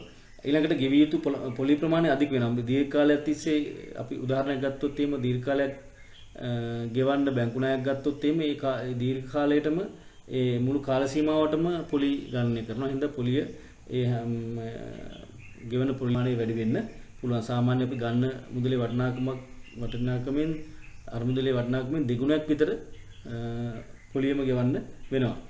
ඊළඟට අපසරුකුම් අවශ්‍ය වෙනවා. විශේෂයෙන්ම පුද්ගල ඇප සහ දේපල ඇප බලාපොරොත්තු වෙනවා මේ දුක්ඛාල අරමුදල් සම්පාදන මාර්ග වලින් අරමුදල් සම්පාදනය කරගන්න යනකොට.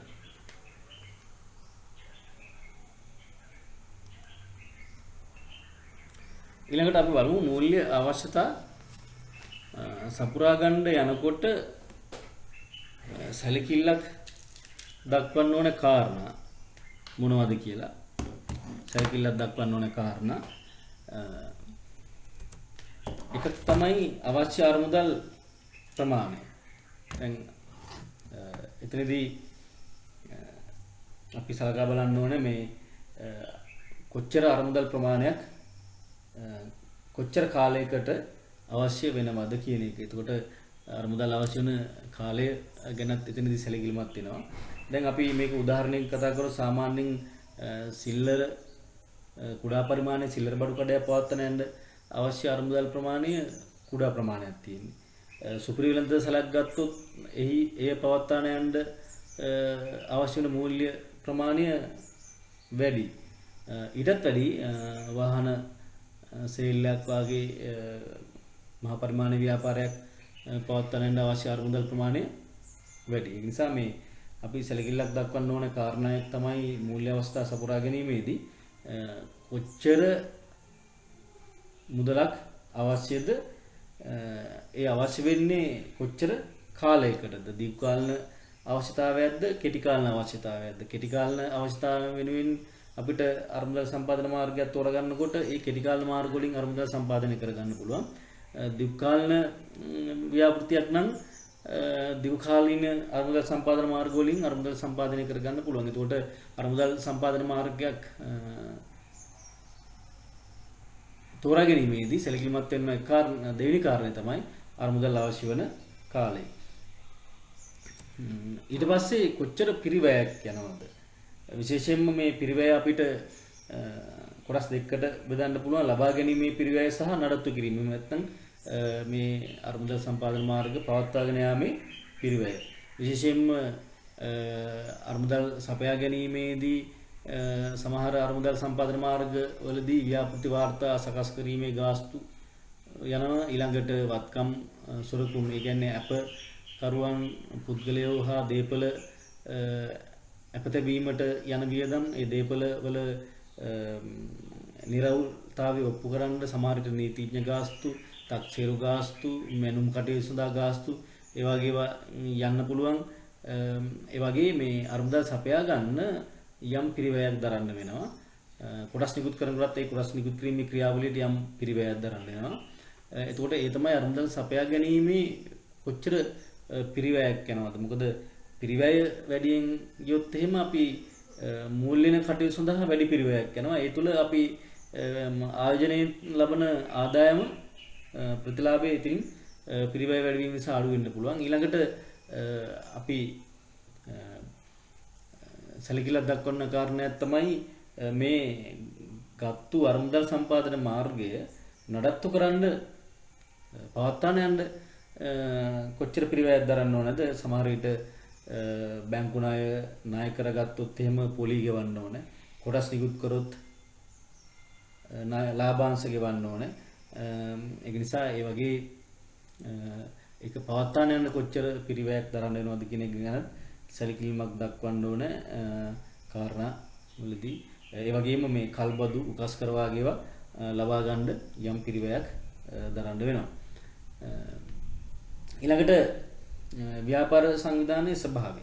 තනි පුද්ගල ව්‍යාපාරයක්ද, හවුල් ව්‍යාපාරයක්ද, සීමිත සමාගමක්ද? එතකොට තනි පුද්ගල සහ හවුල් ව්‍යාපාර වලට අරමුදල් සම්පාදන මාර්ග සීමිත ප්‍රමාණයක් තියෙනවා. නමුත් හවුල් ව්‍යාපාර මේ සීමාසය සමාගම් වලට කොටස් නිකුත් කරලා ප්‍රාග්ධනය රැස් කර ගන්න පුළුවන්. එතකොට විශේෂයෙන්ම තනි පුද්ගල ව්‍යාපාරයක, හවුල් ව්‍යාපාරයක බැංකු ණය, කල්බදු, අයිතිකරුවන් විසින් යොදන ප්‍රාග්ධනය වගේ දේවල් වලින් අරමුදල් සම්පාදනය කර ගන්න පුළුවන්. නමුත් සමාගම් වල සීමාසුළු සමාගම් වලම කොටස් නිකුත් කරලා ප්‍රාග්ධනය රැස් කර ගන්න පුළුවන්. එතකොට ව්‍යාපාර සංවිධානයේ ස්වභාවය කෙරෙහි සැලකිල්ලක් දක්වන්න ඕනේ අරමුදල් සම්පාදන මාර්ගයක් තෝරගන්නකොට. ඊළඟට තැබිය යුතු අපසොරකුම් පිළිබඳ තත්ත්වය. දැන් අප වර්ග දෙකක් තියෙනවා. පුද්ගල අප, දේපල අප. පුද්ගලයෝ කියලා කියන්නේ යම් විශේෂයෙන්ම රාජ්‍ය සේවකයෝ මේ ණය ගන්න යනකොට එහෙම පුද්ගලයෝ ඒ පුද්ගලයා අපේට ණය කරු වෙනුවෙන් අපේට පෙනී සිටිනවා. එතකොට ණය ලබා ගන්න පුද්ගලයා ණය කිව්වේ නැත්නම් අපකරුවන්ගෙන් තමයි ඒ ණය අය කරගන්නේ. එහෙම නැත්නම් දේපලක් අපේට තියන්න පුළුවන්. ඉඩම්, ස්වර්ණාභරණ, ඊළඟට ඉඩම්, ස්වර්ණාභරණ එහෙම අපේට තියලා, ඒ කියන්නේ වත්කම් අපේට තියලා ඉඩම්, ස්වර්ණාභරණ, මෝටර රථ ඒ වගේ වත්කම් අපේට තියලා ණය ගන්න පුළුවන්. එතකොට අපි මේ තැබිය යුතු අපසොරකුම් පිළිබඳ තත්ත්වය ගැන සැලකිලිමත් වෙනවා. සමහර විට ඊට ඉහළ අපසොරකුම් අවශ්‍ය නම් අපි එතනින් අරමුදල් සම්පාදනය කරගන්න යන්නේ නැහැ. සරල අපසොරකුම් තියෙනවා නම් අපි එතනදී අරමුදල් ඒ මාර්ග වලින් අරමුදල් සම්පාදනය කරගන්න උත්සාහ කරනවා. ඊළඟට ව්‍යාපාරයේ ප්‍රාග්ධනය ව්‍යුහයට වන බලපෑම. දැන් ව්‍යාපාරයේ ප්‍රාග්ධන ව්‍යුහයට අපි ප්‍රාග්ධන තෝලනය කියලා කියනවා. ණය ප්‍රාග්ධනය සහ අයිතිකරුවන්ගේ ප්‍රාග්ධනය අතර පවත්න අනුපාතික සම්බන්ධතාවය තමයි ප්‍රාග්ධන ව්‍යුහය කියලා කියන්නේ. දැන් ව්‍යාපාරයක අයිතිකරුවන්ගේ ප්‍රාග්ධනය කොච්චර ප්‍රමාණයක් තියෙනවද, ණය ප්‍රාග්ධනය කොච්චර ප්‍රමාණයක් තියෙනවද, ඒ අනුව අපි මූල්‍ය අවස්ථා සපුරා ගන්න යාමේදී මේ සම්බන්ධතාවය ගැන සැලකිල්ලක් දක්වන්න ඕන. වැඩියෙන් තියෙන්නේ ණය ප්‍රාග්ධනය නම් අපිට ඊළඟ අවස්ථාවේදී අරමුදල් සම්පාදනය කරගන්න පුළුවන් කොටස් නිකුත් කරලා අයිතිකරුවන්ගේ ප්‍රාග්ධන ප්‍රමාණය වැඩි කරන්න පුළුවන්. මොකද ණය ප්‍රාග්ධනය වැඩියෙන් තිබ්බොත් එහෙම ව්‍යාපාරයේ කඩාන වැටෙන අවස්ථාවේදී වැඩි හිමිකාරත්වයක් ලැබෙන්නේ ණයකරුවන්ට. ඒක නිසා මේ ව්‍යාපාරයේ ප්‍රාග්ධන ව්‍යුහය කොහොමද තියෙන කියන ගැන සැලකිල්ලක් දක්වන්න. අයිතිකරුවන්ගේ එහෙම නැත්නම් හිමිකරුවන්ගේ ප්‍රාග්ධනය වැඩිපුර තියෙනවා නම් අපි කොටස් කරනකොට වැඩිපුර ලාභ බෙදලා දෙන්න වෙනවා. ඒක නිසා දැනට ව්‍යාපාරයේ පවතින තත්ත්වය කුමක්ද යන්න පිළිබඳ සැලකිල්ලක් දක්වලා මොන වගේ ප්‍රාග්ධන ව්‍යුහයක්ද තියෙන්නේ, අයිතිකරුවන්ගේ ප්‍රාග්ධනයද වැඩි, ණය ප්‍රාග්ධනයද වැඩි, ඒ අනුව සලකා බලලා ඊළඟ මූල්‍ය අවස්ථාව සපුරා ගැනීම යාමේදී දැනට තියෙන ප්‍රාග්ධන ව්‍යුහය පිළිබඳ සැලකිල්ලක් දක්වන්න ඕන. ඊළඟට අරමුදල් යොදවන ව්‍යාපෘතියේ ස්වභාවය, ඉන් අපේක්ෂිත ප්‍රතිලාභ. දැන් අරමුදල් සම්පාදනය කරගන්නේ දීර්ඝකාලීන ව්‍යාපෘති සඳහාද, කෙටි කාලීන ව්‍යාපෘති සඳහාද?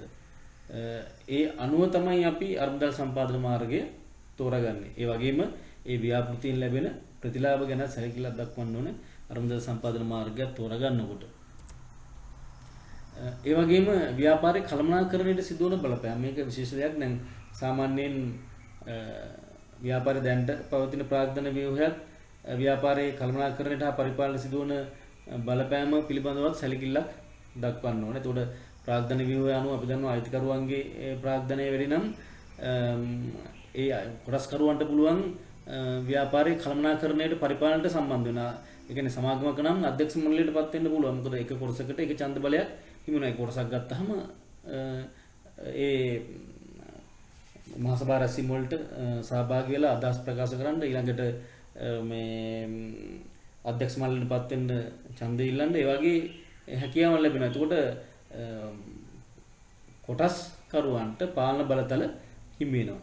හැබැයි ණයකර බැංකු ණය වාගේ වලින් පාලන බලතල හිමි වෙන්නේ නැහැ. ඒ හින්දා මේ ව්‍යාපාරයේ කළමනාකරණයට පරිපාලනයට වන බලපෑම අනුව තමයි අපි අරමුදල් සම්පාදන මාර්ගය තෝරගන්නවා. එතකොට දැන්ට තියෙන බලපෑම මත අපිට ඊළඟ අරමුදල් සම්පාදන මාර්ගය තෝරගන්න පුළුවන්. එතකොට අරමුදල් සම්පාදන මාර්ගය තෝරගන්නකොට මෙන්න මේ කාරණා කෙරෙහි සැලකිල්ලක් දක්වන්න ඕන. අපි ඊළඟට මූල්‍ය කළමනාකරණ නිපුණතාවයේ 15.3 විකල්ප ආයෝජන මාර්ග අධ්‍යයනය කරයි. කාලාංශික 5ක් පුරා මේක දිවෙනවා. ඉගුණුම් ඵල තමයි ආයෝජනය යන්න හඳුන්වයි. ආයෝජන තීරණ යන්න පැහැදිලි කරයි. ආයෝජන තීරණ කෙටි කාල හා දීර්ඝ කාල වශයෙන් වර්ග කර දක්වයි. ව්‍යාපාරයේ සාර්ථකත්වය සඳහා ආයෝජන තීරණ වල වැදගත්කම පැහැදිලි කරයි. ඒතකොට මෙන්න මේ නිපුණතාවය අවසානයේදී මේ ඉගුණුම් ඵල ඔබට ලැබෙන්න ඕනේ. හරි මෙහෙම බලමු දැන් ඔබට 20 ලක්ෂයක හදිසි ධනලාභයක් ලැබෙනවා. ලක්ෂ 20ක් හම්බ වෙනවා. මොකද කරන්නේ? දැන් අපි අහුවොත් එimhe මේ කියන්න පුළුවන් මම මේක බැංකු පොතේ දානවා. එහෙම නැත්නම් ස්ථාවර තැන්පතුක දානවා. එහෙම නැත්නම් කොටස් ගන්නවා. එහෙම නැත්නම් ඉඩමක් ගන්නවා. එහෙම නැත්නම් ස්වර්ණාභරණ ගන්නවා. ඒ වගේ යෝජනා ඔබට ඉදිරිපත් කරන්න පුළුවන්. එතකොට අපි ඒකට කියන්නේ ආයෝජනය කියලා. ඒ ආයෝජනයේදී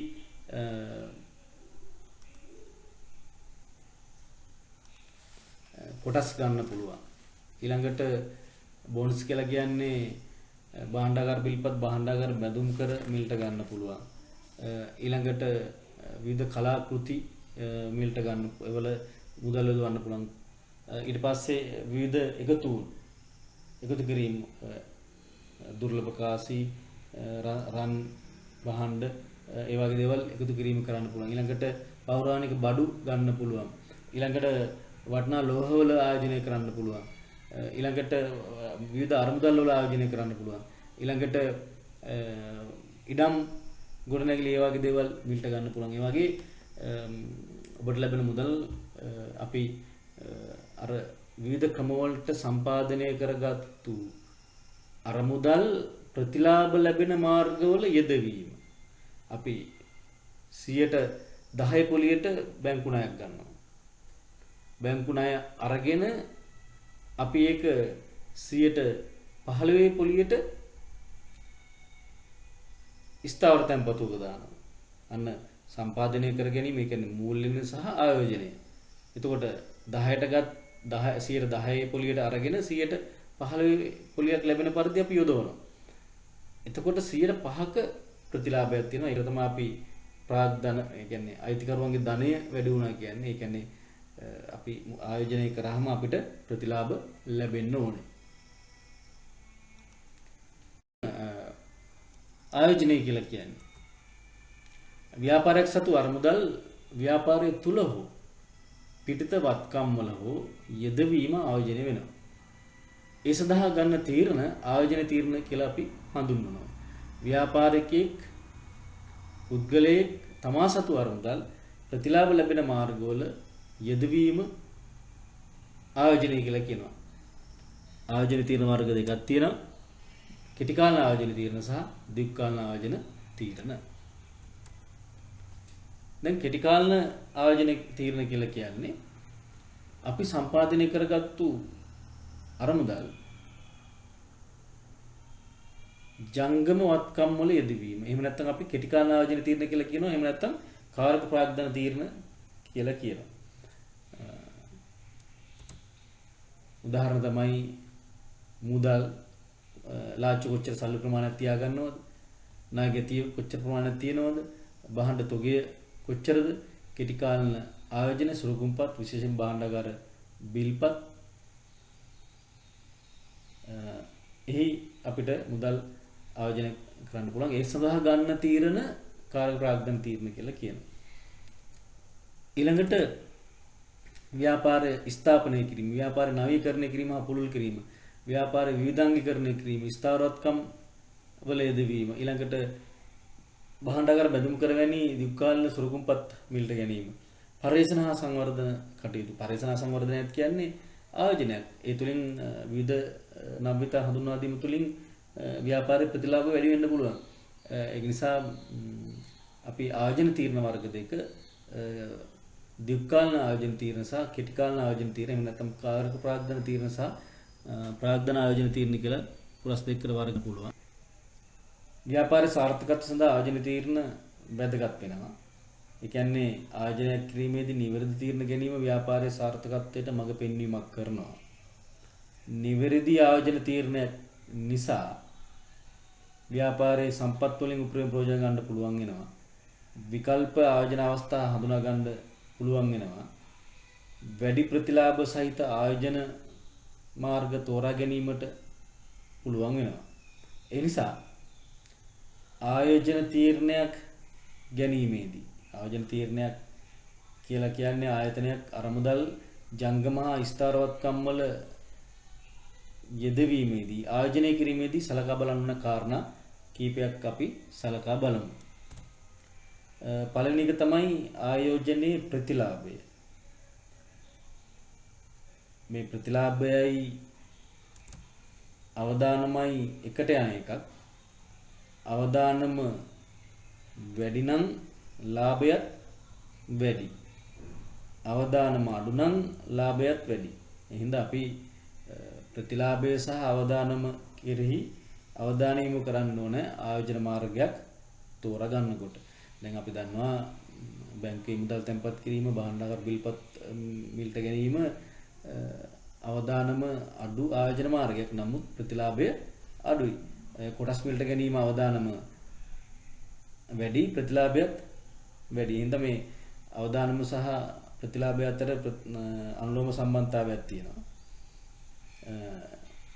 ඊළඟට සලකා බලන්න ඕන එක කාරණයක් තමයි ආයෝජනයේ පිරිවැය. දැන් මේ ආයෝජනය සඳහා කොච්චර පිරිවැයක් දරන්න වෙනවද?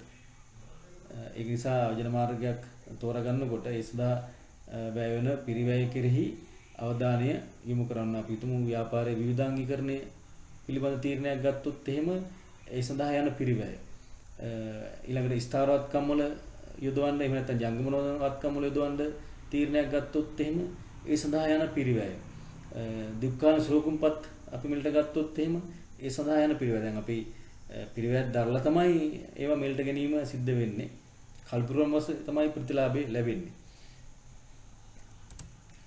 ඊළඟට ආයතනයේ ආයෝජන ප්‍රතිපත්ති. දැන් සමහර ආයතන තියෙනවා ණය ලබා ගන්න, විශේෂයෙන්ම බැංකු ණය බාහිර මැදීම් ඇති කර ගන්න කැමති නැහැ. සමහර ආයතන ගොඩක්ම දුවන්නේ ණය අරගෙන. එහෙනම් මේ ආයතනයේ ප්‍රතිපත්තිය මත ඒගොල්ලොන්ගේ ආයෝජන මාර්ගය තෝරගන්න පුළුවන්. ඊළඟට අවිනිශ්චිතතාවය. දැන් අපි දන්නවා ව්‍යාපාර පරිසරය පරිසර සාධකත් එක ගත්තාම ඒක අවිනිශ්චිතයි. මොකද වෙනස් වෙනවා නිතර. බාහිර පරිසරය, ව්‍යාපාර පරිසරය අපිට පාලනය කරන්න බෑ. නිතර වෙනස් වීම වලට ලක් වෙනවා. එතකොට මේ පරිසරයේ සාධකත් එක්ක සලකා බලලා අපිට පරිසරයේ අනිශ්චිතතාවය නිතරම දක්න ලැබෙනවා. ඒ කියන්නේ අපි පහුගිය කාලයේ ආයෝජන තීරණයක් ගත්තාම අපි මුහුණ දෙන මේ වසංගත තත්ත්වය නිසා අපිට නිවැරදි තීරණ ගන්න බෑ. අපි ආයෝජන තීරණයක් කරත් ඒ ආයෝජනයෙන් අපිට ප්‍රතිලාභ නොලැබෙන තත්ත්වයක් උදා වුණා. ඒ හින්දා ඒ පරිසර සාධකත් එක්ක අවිනිශ්චිතතාවයක් තියෙනවා ආයෝජන මාර්ගවල. විශේෂයෙන්ම දේශපාලන, දේශගුණික සාධක, ආර්ථික සාධක, මේ සාධකයන් එක්ක පරිසරය වෙනස් වීමේ අනිශ්චිතතාවයක් තියෙනවා. ඒක නිසා ආයෝජන මාර්ගය තෝරගන්නකොට මේ පරිසර සාධකත් සලකා බලලා තමයි ආයෝජන මාර්ගය තෝරගන්න දැන්ට තියෙන පරිසර සාධක ඒ කියන්නේ ආර්ථික සමාජ සංස්කෘතික ස්වභාවික තාක්ෂණික මේ සාධක සලකා බලලා ආයෝජන මාර්ගය තෝරගන්න පුළුවන්. දැන් අපි වර්තමාන තියෙන ආර්ථික තත්ත්වයේ වර්තමාන තියෙන ස්වභාවික පරිසරයේ ඇති වෙන වෙනස් වීම ඊළඟට ගෝලීය පරිසරයෙන් මේ එන බලපෑම් මේවත් එක තමයි මේ තීරණ ගන්න ඕනේ. ඊළඟට නීතිමය තත්ත්වයන් සමහර විට සමහර ආයෝජන මාර්ග තියෙනවා නීත්‍යානුකූල නැහැ. නීත්‍යානුකූල නොවන ආයෝජන මාර්ග ඒවල අරමුදල් යෙදීමේදී අපිට නීති ඉදිරියට යන්න බෑ. නමුත් සමහර නීතිමය තත්ත්වයට අනුකූල ආයෝජන මාර්ග තියෙනවා. ඒවල තමයි මුදල් යොදවන්න ඕනේ. ඊළඟට දැන් අපසොරකුම් පිළිබඳව නීතිමය තත්ත්වයන් තියෙනවා. දැන් ගෙවන්න බැරි වුණොත් එහෙම ඒ අපකරුවන්ගෙන් මේක අය කර ගැනීම ගන්නවද? එහෙම නැත්නම් ඒගොල්ලන්ට නීතිමය සාධාරණයක් නීතිමය සහනයක් තියෙනවද කියන තත්ත්වයන්. ඊළඟට අපි මුදල් යොදවලා යම් ආයෝජන මාර්ගවල ආයතනවල අරමුදල් යොදවලා යම් විසමාචාරයකට ලක් වුණොත් එහෙම නීතිය ඉදිරියේ නීතියෙන් විශේෂයෙන්ම අපි උදාහරණයක් කිව්වොත් එහෙම අපි බැංකුවේ මුදල් තැන්පත් කරලා මහා බැංකුවෙන් බලපත්‍රය ලබා තියෙන බැංකුවක එතකොට ඒ නීති ඉදිරියට ඒක අරගෙන යන්න පුළුවන්. ඒ වගේ නීතිමය තත්ත්වයන් ගැන සැලකිල්ලක් දක්වන්න ඕන. ඊළඟට ද්‍රවශීලතාවය ගැන ඒ කියන්නේ අපි ලාභදායීත්ව හා ද්‍රවශීලතාවය අතර සම්බන්ධතාවය ගැන සැලකිල්ලක් දක්වන්න ඕන. ලාභය වැඩියෙන් ගන්න ගියොත් එහෙම ද්‍රවශීලතාවය පහළ යනවා. ද්‍රවශීලතාවය වැඩියෙන් රඳවාගත් ලාභය පහළ යනවා. ඒක නිසා මේ දෙක අතර සමානුපාතික සමානාත්මතාවයෙන් ඒ ප්‍රසත මට්ටමින් ඒ ද්‍රවශීලතාවය තියෙන්න ඕනේ. එතකොට ආයෝජන මාර්ගය තෝරගන්නකොට ඒ ඉක්මනින් මුදල් බවට පත් කර ගැනීමේ හැකියාව අපිට ඒක විකුණලා ඉක්මනින් මුදල් කරගන්න පුළුවන්ද කියන හැකියාව පිළිබඳව අවධානය යොමු කරන්න ඕනේ. ඊළඟට මෙහෙයුම් ක්‍රියාකාරීත්වයට ඇති කරන බලපෑම ව්‍යාපාරයේ මෙහෙයුම් ක්‍රියා ඒ කියන්නේ ගැනුම් සහ විකුණුම් එහෙම නැත්නම් ලාභදායීත්වයට කොච්චර බලපෑමක් ඇති කරනවද කියන එක ගැන අවධානය යොමු කරන්න ඕනේ. ඒතකොට මෙන්න මේ කාරණා කෙරෙහි අපි ආයෝජන මාර්ගයක් තෝරා ගන්නකොට සැලකිල්ලක් දක්වන්න ඕනේ. ඊළඟට මේ ආයෝජන තීරණ ගත්තාම අපිට මෙතන හොයාගන්න පුළුවන් අපි ගන්න ආයෝජන තීරණ සම්බන්ධයෙන් කෙටි කාල ආයෝජන තීරණ දිග් කාල ආයෝජන තීරණ කියන එක ගැන පොඩි අභ්‍යාසයක් තියෙනවා. බලමු මේ විකුණුම් ආදායම වැඩි කර ගැනීම කෙටි කාලන ආයෝජන තීරණයක්. ඊළඟට මෝටර රථයක් මිලදී ගැනීම දිග් කාලන ආයෝජන තීරණයක්. පවතින පරිගණක පද්ධතිය නවීකරණය කිරීම දිග් කාලන ආයෝජන තීරණයක්. තොග මිලදී ගැනීම කෙටි කාලන ආයෝජන තීරණයක්. ණය ආපසු අය කර ගැනීමේ කාලය අඩු කිරීම කෙටි කාලන ආයෝජන තීරණයක්. විකුණුම් ප්‍රමාණය වැඩි කිරීම කෙටි කාලන ආයෝජන තීරණයක්. රටවනාංගනයක් ඉදි කිරීම දිග් කාලන ආයෝජන තීරණයක්. ව්‍යාපාර ශාඛා විවෘත කිරීම දිග් කාලන ආයෝජන තීරණයක්. නව දුරකථන පද්ධතියක් ස්ථාපිත කිරීම දිග් කාලන ආයෝජන තීරණයක්. අතීතරී මුදල් ප්‍රමාණය වැඩි කිරීම කෙටි කාලන ආයෝජන තීරණයක්. සුළු මුදල් අග්‍රමය වැඩි කිරීම කෙටි කාලන ආයෝජන තීරණයක්.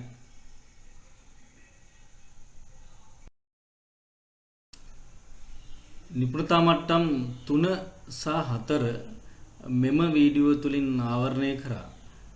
නිපුණතා මට්ටම් 4 අනුපාත විශ්ලේෂණය මූල්‍ය කළමනාකරණය 3 වෙනි වීඩියෝවෙන් බලාපොරොත්තු වන්න. ස්තුතියි.